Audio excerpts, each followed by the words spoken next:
Hello friends, welcome to Fast Mind Law Academy. आज हम देखेंगे मुस्लिम महिला को भी क्या डाइवोर्स देने का अधिकार है।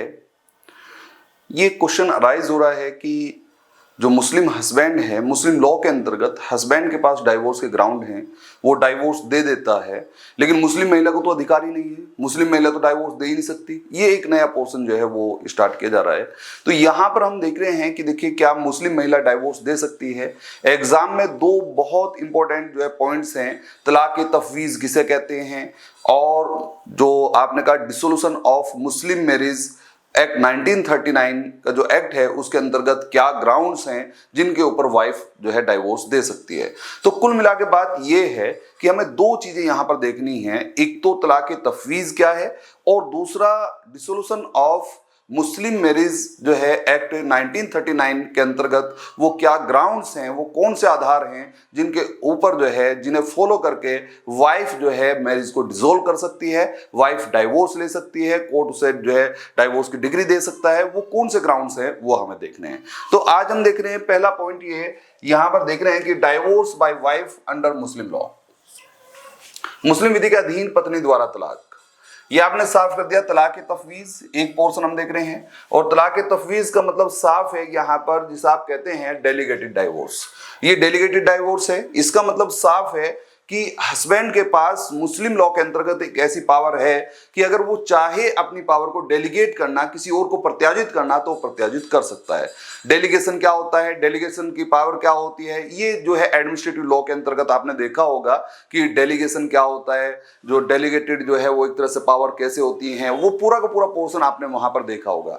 यहां पर जो हम देख रहे हैं कि तलाक तफवीज का मतलब साफ है कि प्रत्यायोजित तलाक। इसका मतलब साफ है कि वो तलाक जो पावर जो है हस्बैंड की तरफ से जो है डेलीगेट की गई है, इसका मतलब वो पावर हस्बैंड ने ही दी है वाइफ को, और वाइफ उसी पावर का प्रयोग करके डाइवोर्स देगी, तो उसे आप तलाक तफवीज कहते हैं। तो यहां पर आपने कहा कि wife give divorce to herself on behalf of husband.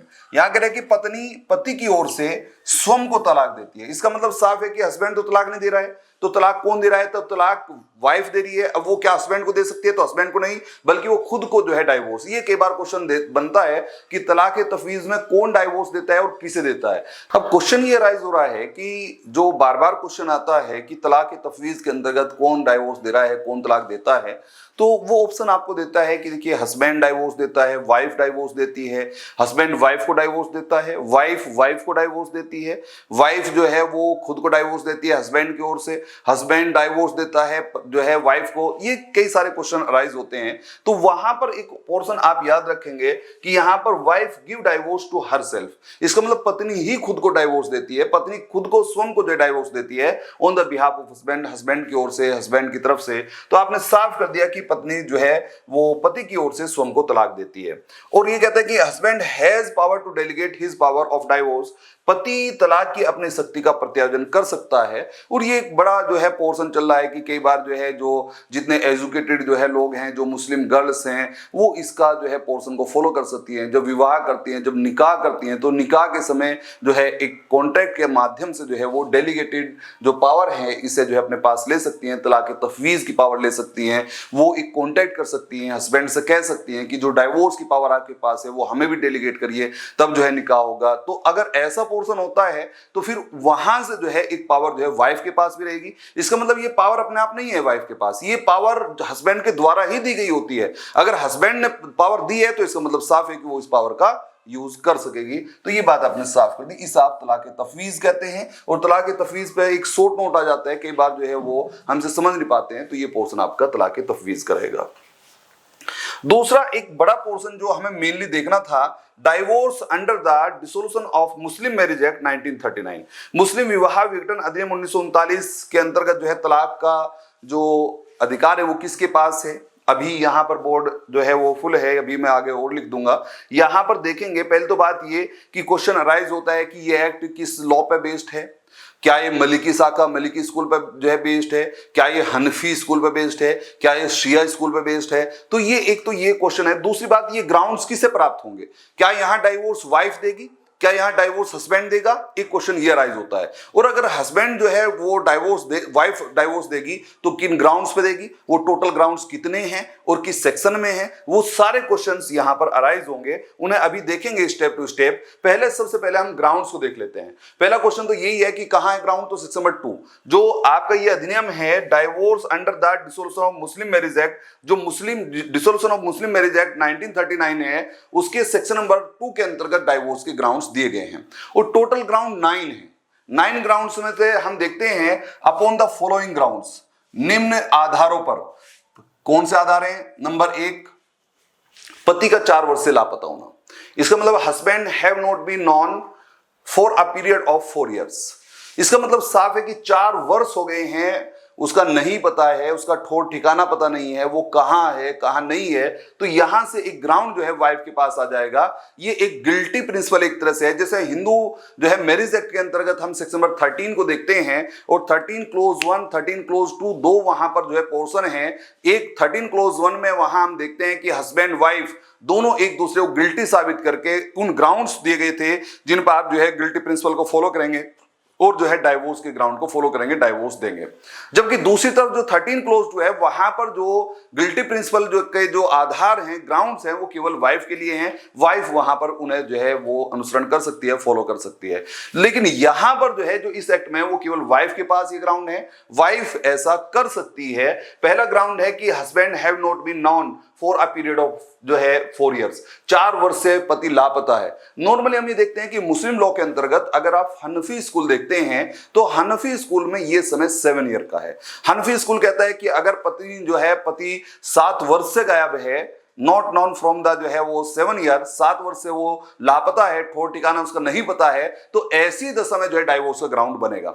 लेकिन यहां पर जो है मलिकी स्कूल जो फॉलो करता है वो ये कहता है कि देखिए अगर पति 4 वर्ष से गायब है, लापता है, इसका मतलब have not been known for a period of 4 year, तब आप डाइवोर्स ले सकते हैं। तो इसका मतलब साफ हुआ कि ये वाला जो पोर्शन है ये मलिकी स्कूल का जो है पोर्शन है। तो मलिकी स्कूल का पोर्शन आपने सेक्शन नंबर 2 में रखा है, इसका मतलब ये एक्ट जो है मलिकी स्कूल पर बेस्ड करता है, मलिकी स्कूल पर आधारित है। दूसरा पोर्शन है फेल्स और neglect to maintenance for a period of 2 years. 2 वर्ष से भरण पोषण करने में या तो असफल रहा है या उपेक्षा बरती है। दरअसल आप इस बात को जानते हैं कि मुस्लिम लॉ का एक बड़ा कॉन्सेप्ट ये है कि अगर आपकी वाइफ कमाती भी है, अगर वो वाइफ जॉब भी करती है, तो भी जिम्मेदारी मेंटेनेंस की हस्बैंड के ऊपर है। और वो जो उसका पैसा है वो पर्सनल पैसा है, वो उसका व्यक्तिगत पैसा है, वो उसे कैसे खर्च करे। जॉब के लिए तो कोई डिनाई नहीं है, जॉब करना चाहे जॉब कर सकती है, लेकिन जो पैसा है वो उसका अपना है। हस्बैंड जो है उस पैसे को लेने का अधिकारी नहीं है। हाँ, वाइफ अपने पैसे की मालकिन है, वो चाहे जैसे खर्च करना चाहे वो हस्बैंड पर खर्च करना चाहे खर्च कर दे, या जो है हस्बैंड को देना चाहे किसी और को देना चाहे तो वो दे सकती है, वो अपने पैसे की मालिक है। लेकिन जो मेंटेनेंस का जो पोर्शन है वो हस्बैंड के ऊपर ही है। ये इंपोज है, ये लायबिलिटी है, ये ऑब्लिगेशन है हस्बैंड के ऊपर कि पति ही मेंटेनेंस करेगा पत्नी का। भले चाहे ये नहीं कह सकता कि मेरी तो पत्नी जो है कमाती है, वो तो जॉब करती है, तो जॉब भले ही करती है तो भी जो है मेंटेनेंस का पोर्शन जो है वो हस्बैंड के ऊपर है। ये मुस्लिम लॉ का एक कॉन्सेप्ट है। और यहां पर आपने साफ कर दिया, यहां पर आप 2 पोर्शन को हम यहां फॉलो कर रहे हैं। यहां ये कह रहा है कि वो फेल्स हो गया, इसका मतलब हस्बैंड क्या है, फेल हो गया, असफल हो चुका है, या नेग्लेक्ट या वो उपेक्षा कर रहा है टू मेंटेनेंस भरण पोषण करने में for a period of 2 years, 2 वर्ष से भरण पोषण करने में असफल है या उसकी उपेक्षा कर रहा है, तो इसका मतलब ये भी एक गिल्टी प्रिंसिपल का एक कॉन्सेप्ट आ गया। यहां से भी जो है डाइवोर्स का ग्राउंड उत्पन्न हो गया। पत्नी इस आधार पे जो है वो डाइवोर्स ले सकती है, इसके आधार पे जो है वो मैरिज को डिसॉल्व करा सकती है। नेक्स्ट पोर्शन है sentence for a period of 7 year. जो आदमी जो है दोषी हो गया है, सेंटेंस्ड हो गया है, कारावास में चला गया है, उसे दोषित कर दिया गया है, कन्विक्टेड हो गया है और वो 7 वर्ष के लिए कन्विक्शन में है, तो इसका मतलब साफ है ये उससे ज्यादा, इसका मतलब 7 वर्ष से कम नहीं है, 7 ईयर को याद रखना है, 7 ईयर का इंप्रिजमेंट होना चाहिए। सेंटेंस्ड जो किया गया है for a period of 7 year और अपवर्ड, ये तो उससे ज्यादा या कम से कम 7 वर्ष। अगर ऐसा है तो फिर जो है वाइफ यहां भी जो है ये भी एक जो है वो गिल्टी प्रिंसिपल का जो है वो एक तरह से ग्राउंड्स बन गया, और यहां भी जो है ये दोष निकाल के हस्बैंड में कि उसे कारावास हो चुका है, वो 7 वर्ष के लिए दोषित हो चुका है, तो इस आधार पर भी वो डाइवोर्स ले सकती है। इस अधिनियम के अंतर्गत सेक्शन नंबर 2 में ये भी ग्राउंड है 3rd नंबर पे कि सेंटेंस अगर हुआ है for a period of 7 year और अपवर्ड 7 वर्ष से अधिक का जो है वो कारावास अगर होता है तो यहां पर जो है वो डाइवोर्स ले सकती है, वो मैरिज को डिसॉल्व करा सकती है। नेक्स्ट पोर्शन है फेल्स टू परफॉर्म। कौन फेल्स हुआ? हस्बैंड। यहां पर सारे ग्राउंड वाइफ यूज करेगी, तो इसका मतलब सारे के सारे जो गिल्टी हैं, जो गिल्टी प्रिंसिपल को फॉलो कराया जा रहा है अगेंस्ट द हस्बैंड किया जा रहा है। तो यहां पर ये ना पूछे जी कौन हो गया फेल्स, हस्बैंड हो गया भाई, हस्बैंड की बात है सीधे। Husband fails to perform material obligation. आपने कहा कि जो पति है वो वैवाहिक दायित्वों के निर्वहन में असफल हो गया है, असफल रहा है, जो मेटेरियल ऑब्लिगेशंस हैं उन्हें वो फुलफिल नहीं कर पाया, उनमें फेल रहा है। और कब तक? For a period of 3 year, 3 वर्ष तक। 3 वर्ष का समय है, 3 वर्ष तक वो जो है इसमें फेल्योर रहा, तो इसका मतलब साफ है कि वाइफ इस आधार पर भी मैरिज को डिसॉल्व करा सकती है, उसे विघटित करा सकती है। ये बात आपने साफ कर दी। अभी तक हम जो कुल आधार देख चुके हैं वो हमने आधार देख लिए हैं 4 में आप देख चुके हैं कि भाई हस्बैंड अगर लापता है 4 ईयर से, आप देख चुके हैं कि अगर वो जो है 2 वर्ष से मेंटेनेंस नहीं कर पा रहा है, आप इस बात को देख चुके हैं कि अगर वो मेटेरियल ऑब्लिगेशन को पूरा नहीं कर पा रहा है, उसमें फेल है 3 वर्ष से, और अगर आप ये भी देख चुके हैं कि अगर उसे 7 ईयर का जो है वो इम्प्रिजमेंट हो चुका है, 7 वर्ष का कारावास से उससे अधिक का हो चुका है, तो ये सारे के सारे जो ग्राउंड्स हम देख चुके थे, ये एक तरह से गिल्टी प्रिंसिपल वाली चीजें जो है फॉलो हो रही हैं, दोषिता का सिद्धांत फॉलो किया जा रहा है। वाइफ हस्बैंड में कमी निकालेगी और उस कमी के आधार पर डाइवोर्स ले रही है, तो उसी कड़ी में हम जो ग्राउंड्स देख रहे हैं 4 के बाद 5 ग्राउंड आपके पास है। Husband was important at the time of marriage. विवाह के समय जो पति है वो नपुंसक था, वो नामर्द था, वो जो है नपुंसक था, और आपने साफ कर दिया एंड कंटिन्यूज टू बी सो, और वो आगे भी इसी प्रकार से नपुंसक रहा है। इसका मतलब साफ है कि पति विवाह के समय नपुंसक था और लगातार नपुंसक है, तो इसका मतलब साफ है कि फिर पत्नी जो है डाइवोर्स ले सकती है। लेकिन यहां पर एक नोट करके बात यह है कि here court provide the 1 year time to husband to prove it contrary. इसके विरुद्ध साबित करने के लिए, इस बात को साबित करने के लिए कि मैं नपुंसक नहीं हूं, इस बात को साबित करने के लिए 1 वर्ष का समय कोर्ट जो है प्रोवाइड करेगा हस्बैंड को। और जो है आपने साफ कर दिया कि अगर वो नहीं प्रूव कर पाए इसे कॉन्ट्ररी, तो फिर जो है वो डाइवोर्स ग्रांट कर दिया जाएगा, मैरिज को डिसॉल्व कर दिया जाएगा। नेक्स्ट नंबर पे है कि इंसेन या सफरिंग फ्रॉम द वायलेंट जो है वो वेनरल डिजीज। वेनरल डिजीज अगर है for a period of 2 year, 2 वर्ष से विकृत है, उग्र रतिज रोग से पीड़ित रहा है, इसका मतलब बहुत ज्यादा गंभीर रोग है उसे, और जो है वो 2 वर्ष हो गया है, इसका मतलब साफ है इंसेन और सफरिंग फ्रॉम अ वायलेंट का मतलब उग्र, बहुत ज्यादा। वेनरल डिजीज है for a period of 2 year, 2 वर्ष से, तो इसके आधार पे भी पत्नी जो है डाइवोर्स ले सकती है। नेक्स्ट कह रहा है कि मैरिज जो है ऑफ वाइफ, यदि पत्नी का विवाह before the age of 15 year by father और अदर गार्जियन, 15 वर्ष की आयु से पहले आपने साफ कर दिया पिता ने करा दिया था, या फिर जो है वो माता पिता या अन्य कोई भी जो भी गार्जियन है। आप जानते हैं कि मुस्लिम लॉ के अंतर्गत अगर आप वो व्यक्ति बुलुग नहीं है, अगर वयस्क नहीं है, तो उसकी विवाह कराने के लिए 2 लिस्ट हैं, एक पुरुष गार्जियन है, एक वुमन गार्जियन है। पुरुष गार्जियन में 10 लोगों की लिस्ट है, और जो वुमेन्स गार्जियन है उसमें भी जो है जो फीमेल गार्जियन है उसमें 13 लोगों की लिस्ट है। तो अगर उनमें से किसी ने विवाह करा दिया या and repudiate the marriage before attain the age of 18 year, और 18 वर्ष की आयु प्राप्त करने से पहले उसने उसका निराकरण कर दिया, उसने कहा जी मैं इस विवाह को नहीं मानती, उसने रेपुडिएट कर दिया, खंडित कर दिया, और परंतु समागम नहीं होना चाहिए, बट शुड नॉट बी जो है एनी कोहेबिटेशन, जो मैरिज के रिलेशन है वो नहीं बनने चाहिए, तो इसका मतलब साफ है कि फिर जो है ये डाइवोर्स के ग्राउंड बन जाएगा। इस बात को आप जानते हैं कि मुस्लिम लॉ के अंतर्गत अगर फादर या ग्रैंड फादर ने अगर जो है मैरिज कराई है, वो गार्जियन है, तो वहां पर ख्यारुल बुलुग का ऑप्शन नहीं मिलता है। ये ख्यारुल बुलुग के जैसा ऑप्शन है, ख्यारुल बुलुग के जैसा जो है आपको ऑप्शन दे रहा है कि वो जो है उसे यहाँ पर जो है वो डिसॉल्व करा सकती है मैरिज को, अगर उसकी जो है एज नहीं थी, 15 ईयर से कम आयु थी, और 18 ईयर से पहले वो उसे रेपुडिएट कर दे, तो इसका मतलब साफ है कि उसे इस आधार पर भी जो है मैरिज को डिसॉल्व किया जाएगा, डाइवोर्स ग्रांट किया जा सकता है। नेक्स्ट है क्रूअल्टी बाय हस्बैंड, पति के द्वारा क्रूरता। इसमें तो बहुत सारी चीजें हैं, वो mentally, physically, sexually any other, वो तो सब चीजें हैं ही हैं।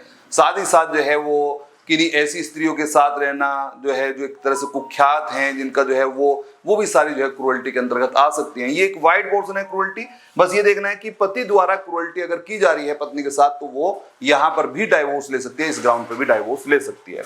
और फिर 9 नंबर है last, other grounds of Muslim law, मुस्लिम विधि के अन्य आधार जो भी उसे प्राप्त हो, जैसा कि लियन और फस्क, ये 2 ग्राउंड ऐसे हैं जिनमें आरोप लगाया जाता है कि जो है वो शक करता है हस्बैंड और वाइफ को, कहता है कि तुम तो किसी के साथ रहती हो, किसी के जो, इसका मतलब साफ है कि वो फॉल्स एक तरह से जो है वो आरोप लगाता है जिसका कोई उसके पास ग्राउंड नहीं होता है। अगर वो उसमें जो है वो झूठा आधार है तो फिर वाइफ जो है इस आधार पर डाइवोर्स ले सकती है, लेकिन अगर वो सच्चा है तो फिर जो है उसका आधार भी नहीं बनता है, फिर उसका ग्राउंड नहीं बनता है।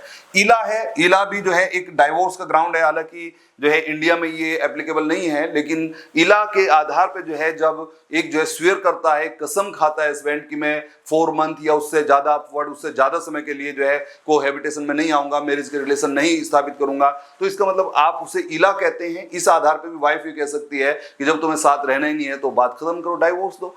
फिर नेक्स्ट है जिहार। अगर आप जो है वो हस्बैंड है वाइफ को जो है ऐसी महिलाओं के साथ, ऐसी वुमन के साथ जिसमें मदर है या एनी अदर कोई वुमन है जो प्रोहिबिटेड है फॉर द मैरिज, जो विवाह के लिए निषिद्ध है, उनसे कंपेयर करता है, कहता है अपनी पत्नी को अरे तुम तो मेरी माँ जैसी हो, मैं तुम्हारे साथ कैसे रहूं, तो इसका मतलब साफ है कि ये भी जो है फिर पत्नी जो है कह सकती है कि जब इसे जो है ऐसे जो है प्रोहिबिटेड रिलेशन के साथ मेरा कंपेयर कर रहा है तो फिर मैं इसके साथ क्यों रहूं। तो इसका मतलब साफ है ये तो हस्बैंड प्रायश्चित करेगा, जो है वो प्रायश्चित का एक तरीका है कि जो है वो जो है 2 महीने के रोजे रखे, फास्ट रखे 2 मंथ के, या जो है जो 60 पुअर्स जो है पीपल्स हैं उन्हें जो है वो जो हंगर पीपल्स हैं उन्हें जो है वो फूड जो है वो प्रोवाइड कराए, उन्हें खाना उपलब्ध कराए, खाना दे, खाना खिलाए।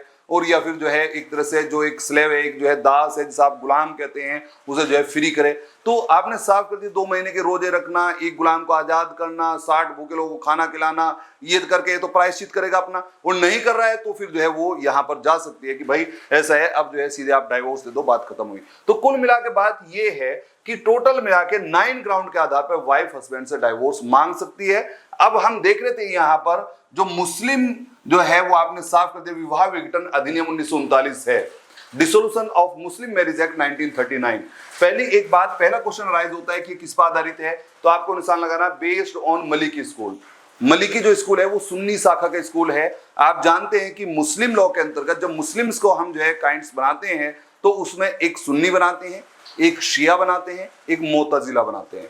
और जो सुन्नी के अंतर्गत है वो 4 कैटेगरी में डिवाइड करते हैं, जिनमें एक हनफी है, एक मलिकी है, एक साफी है और एक हनबली है। तो 4 शाखाएं हैं सुन्नी में। जबकि हम शिया की तरफ जब जाते हैं तो वहां भी 4 शाखाएं आपको दिखाई पड़ती हैं, 4 ब्रांच हैं,